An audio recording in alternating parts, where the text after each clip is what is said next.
एक बौद्ध भिक्षुक भोजन बनाने के लिए जंगल से लकड़ियां चुन रहा था कि तभी उसने बिना पैरों की लोमड़ी को देखते हुए मन ही मन सोचा, आखिर इस हालत में ये जिंदा कैसे है और ऊपर से ये बिल्कुल स्वस्थ भी है।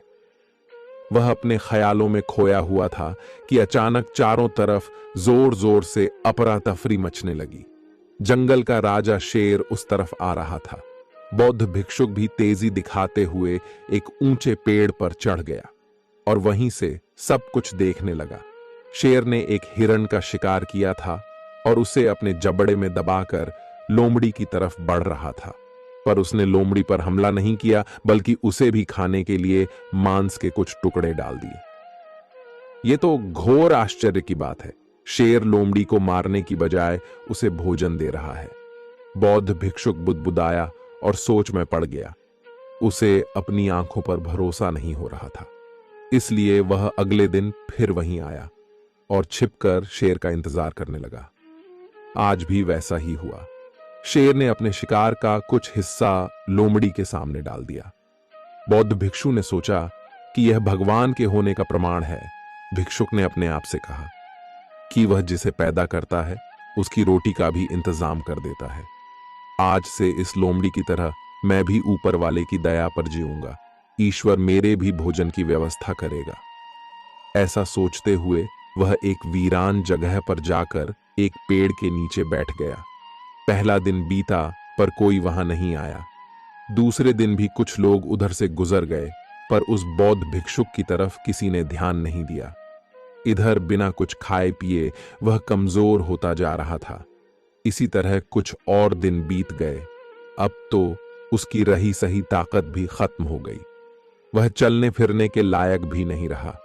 उसकी हालत बिल्कुल मृत व्यक्ति की तरह हो चुकी थी कि तभी एक महात्मा उधर से गुजरे और भिक्षुक के पास पहुंचे। उसने सारी कहानी महात्मा जी को सुनाई और बोला, अब आप ही बताइए कि भगवान इतने निर्दयी कैसे हो सकते हैं? क्या किसी व्यक्ति को इस हालत में पहुंचाना पाप नहीं है? महात्मा ने कहा, बिल्कुल है, लेकिन तुम इतने मूर्ख कैसे हो सकते हो?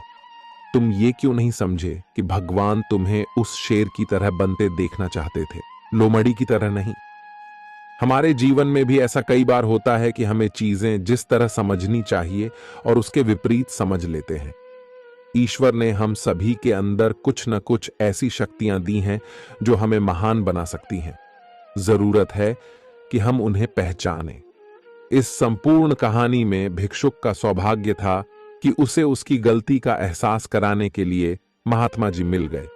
पर हमें खुद भी चौकन्ना रहना चाहिए कि कहीं हम शेर की जगह लोमड़ी तो नहीं बन रहे हैं, क्योंकि आपको शेर बनना है, लोमड़ी नहीं। जल्दबाजी में आकर कोई निर्णय न लें, क्योंकि जब हम आवेश में होते हैं तो हमें अच्छे बुरे का ख्याल नहीं रहता है। कुछ देर रुकें और दिमाग ठंडा होने दें और फिर सोचें कि क्या सही है, क्या गलत है, और अपने कर्म को निरंतर करते रहें, क्योंकि आलस इंसान के सबसे प्रमुख दुश्मन में से एक है। यह इंसान को कामयाब होने से रोकता है और किसी जरूरतमंद को कुछ दे देने या उसकी मदद करने से बढ़कर कोई और पुण्य कार्य नहीं है। इसलिए हमें जरूरतमंद लोगों की हमेशा मदद करनी चाहिए। ज्यादातर लोग जागरूकता की कमी के कारण गलत काम करते हैं। इसलिए किसी भी काम को करने से पहले हमें उसके परिणाम के बारे में अवश्य सोचना चाहिए।